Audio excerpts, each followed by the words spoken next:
Regular Skill Builder viewers will remember Gareth's cottage where he had a new roof and a substantial solar installation. There's a link to that video in the description. With the roof done and solar installed, the focus shifted to home heating.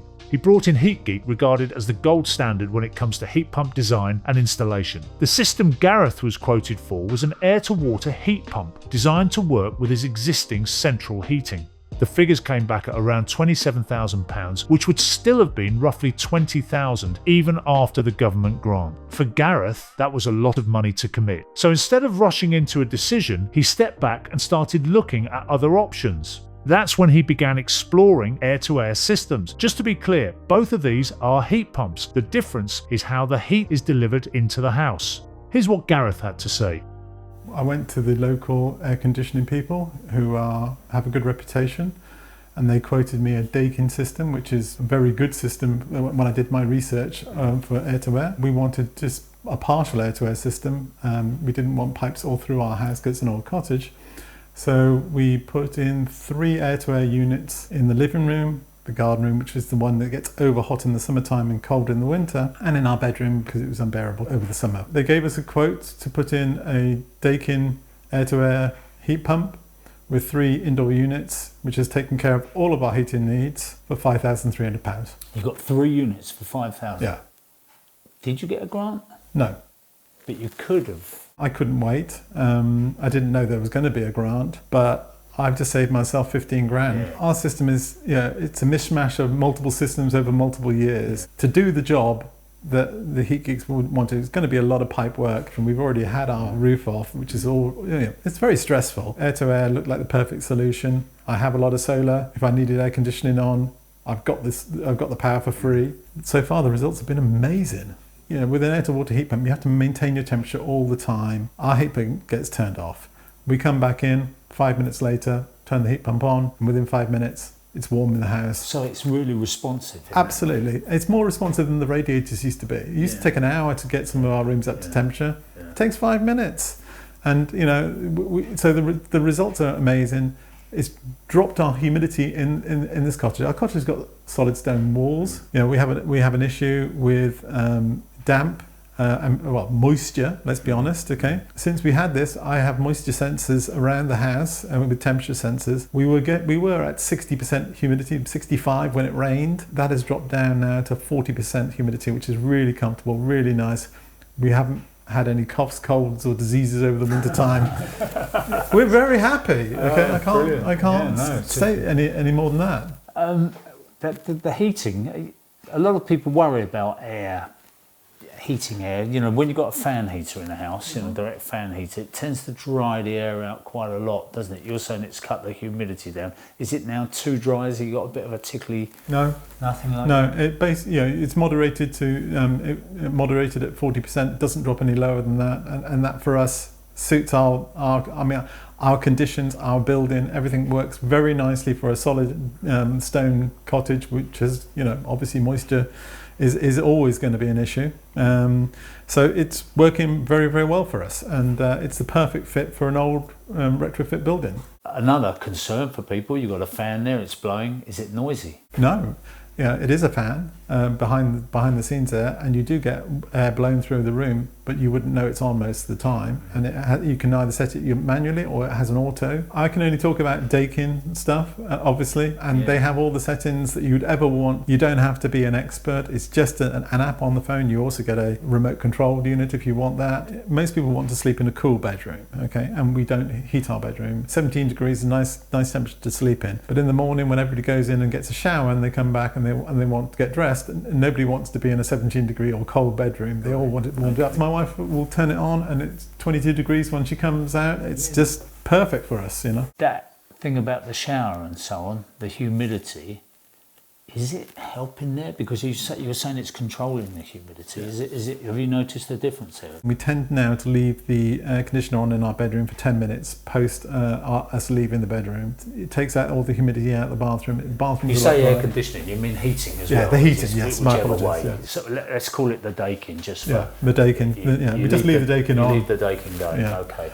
And we have the stats, and we have you can see the temperature rise and also the humidity drop in the bathroom. We're no way optimum yet. We've only just started this journey, but what we've noticed is we still have gas on. We still have our gas heating if we want to turn that on. So right, you kept it well. Yeah. Because you didn't have a grant. You didn't need to take it away. So do you know what? Yeah. That's quite a good reason for not having that grant, isn't it? Because then you're not having somebody wagging their fingers saying you must get rid of your gas boiler. Because the thing we're getting over and over again in our emails to Skill Builder is people saying, they made me get rid of my gas boiler. I deeply regret it. I would have liked to have just kept it just as a backup, just as a thing. So, well, I watched your videos, and the one where the Heat Geeks went in and rescued somebody with a bad heat pump.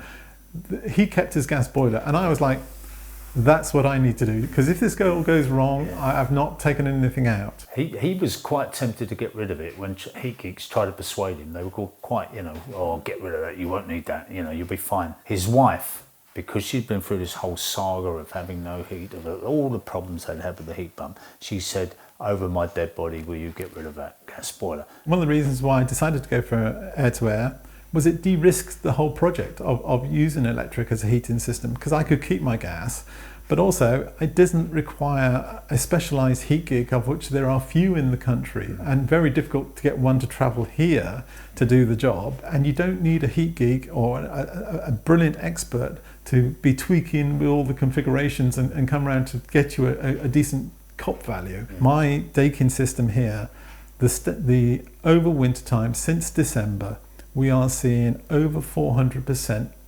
COP on this. Right, so you have what we would call a COP of 4, yeah, okay. Put one unit in, you get 4 out, so the one unit you've put in, so you're getting 3 extra out. That's basically the COP. Yeah. And you're getting 4, you say over 4. Over 4. That would be the holy grail for the Heat Geek guys would say, in order for it to break even with a gas boiler, we need to be trying to get 4. And they're very happy to get 4 if they get 4. So a lot of the time they achieve 3.5 or whatever, but their guarantee isn't that it's going to be cheaper. Their guarantee is that you're going to get this COP. But it also gets better than that for me, because I have an electric car and I have the Octopus Intelligent Go tariff. I get a tariff overnight for 6 hours at 7.5. In the last 2 hours of the night, I turn the downstairs heating on at 7.5. And if you take 7.5 and divide that by 4, I'm heating for less than 2 pence a kilowatt. So the build-up of my temperature is at less than 2 pence a kilowatt. Which is insane, isn't it? Yes. How much is a kilowatt now on straight tariff? For gas, it's 7, and for my basic standard rate electricity is 28 pence. 28? Yeah, so if I took 28 pence and divided that by 4, we're talking 7. So that's comparable with gas, but if I'm doing it on the cheap overnight tariff, oh yes, excellent. And that's where the results of the payoff has come in. My heating bill year on year for December and January versus December and January this year, the previous time non-heat pump, I have saved each month £100, and I have not been shy on turning on. In fact, we've probably been warmer this year than previously. £5,000 you spent putting it in. What do you think the break even on that's going to be? Well, 4 years. 4 years. So 4 years you got your money back. After that, you're in a win-win situation. It's not just the money saving, it's the comfort levels. I'm going into retirement years shortly, and you sit at home and you want the heating on, and I can run that all through the day and not worry about it. And you've got a lovely, splendid dog here. What does the dog think of it? I'm not going to interview the dog, but can you? Yeah, the dog likes it. I mean, basically, he's a very lazy golden retriever, so he goes where the warmth is, basically. So right, I just saw him come in from the garden, soaking wet. So yep, and that will dehumidify him as well, hopefully. That's brilliant. So maybe we better look around the system, but you're going to give us all the figures so that people can look at them. Yeah. We're going to publish those.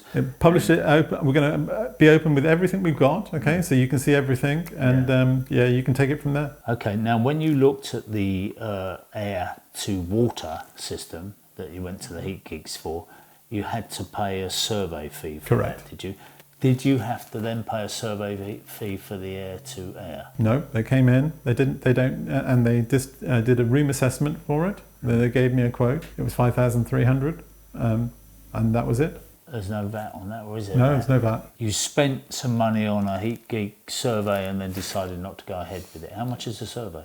£400 or £500. £400 or £500. So, you know, that's a lesson, I suppose. You had to find out. At the end of the day, spending £400 or £500 allowed me to make a better decision. But it's nice business for them, because if they can come out and do, I know that Adam's got this wonderful LiDAR thing now that they just go around the room and go, you know, nice little bit of business really to get £400 or £500 for a survey. For me, the big thing is that, and which we haven't seen yet, is the summer air conditioning. I've got a system that is all year round, not just 6 months of the year. Anybody who's spending 5,000, you know, or plus more money, it's a lot of money. I need to have results, and I need it to be all year round and take away all of the issues around heat and cool and everything like that. I mean, it's brilliant. Let's go and have a look at the job anyway.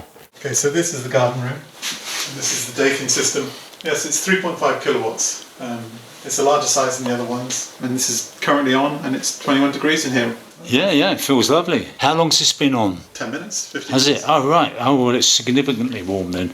So the great thing about this one is it actually spots where you're sitting and then will blow the air around you. So I've got a setting that I put on the Daikin where it won't blow the air directly onto you, it blows it around the room. So you just get the background warmth. So it senses where you are. How does it sense where you are? Infrared? It's an infrared sensor. The fan goes up and down and will go side to side and up so it distributes it all around the room. I'm very, very impressed with that. Quite honestly, you know, when you go around and you touch the radiators and they're to water and they're barely warm, and okay, you get warm after a few days, the house is warmed up, but this is huge. Well, we used to put the wood burner stove on, as you see there. Yeah. And that used to be used to build up the heat in the old part of the house, because the central heating would struggle. Yeah. And since this has been in since before, well, middle of November, we have not lit the fire. In January, when we had the blue sky, very cold days, -5, -6, it was down here, -7 even. The solar panels gave me all of the solar required to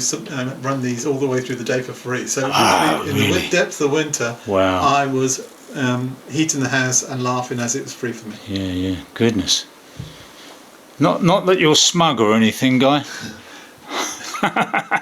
It's always nice when you invest so much money in this, and it wasn't easy to find the money, but when you're talking about the solar, the solar, and also this, each one is a big investment for me, and it's not something I do lightly. And you want it to be successful, and when it is successful, you've got to be happy. Yeah.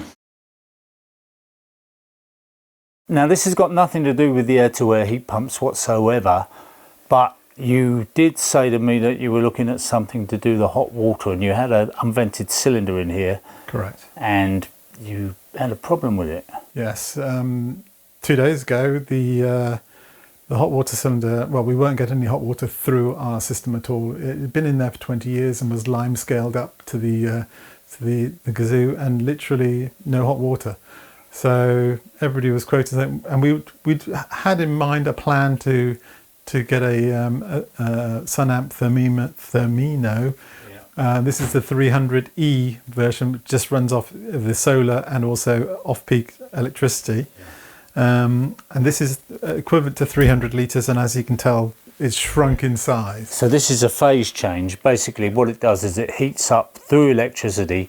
You might think of it like bricks inside it, something inside it, some wonder material inside it that heats up. And then when you need water, the cold is put through in a coil. So it goes in cold and comes out hot because it's taking, so it's thermal store basically, but solid thermal store as opposed to water. And because it's phase change material, it can store a lot more than water. That's what they say. Between 13 and 14 kilowatts of energy can be stored into here. Yeah. And we've only had it in for 24 hours, so less than 24 hours. Yeah. So it's. So this was a bit of a distressed purchase because your other. Wasn't anticipating spending this money on this right now, but sometimes you just got to do it, and especially with these old cottages, they go wrong, and that's the problem. Yeah, sure. No, it's a lovely unit. I am looking at one of these units for another job that I've got. I think they're great, and I mean, they were literally came yesterday afternoon at 1 o'clock, and they left at 4. Oh, really? And they capped off the boiler. Yeah. So the boiler is now only doing central heating. It does not do any hot water. Yeah. And there I have my eddy, which takes any excess solar and will take it into the Thermino. That's a lime scale preventer. We have 300 parts per million lime scale in our water here. It's terrible. Look at that downpipe, beautiful, isn't it? So they buried that under here. It's buried under the gravel. You can see where it goes through. Yeah. Insulated duct. So basically we're talking refrigeration engineers rather than plumbers doing this, aren't we? Correct. It's been a very interesting challenge, this cottage, and getting it to a state where it's going to be economic to live in the future, because it was breaking on me. The video we did on your roof did very well. A lot of people interested in that. How is it going up there? I'm very happy it was done. When they took the slates off, I think 95% of the slates fractured and turned to dust, as you saw.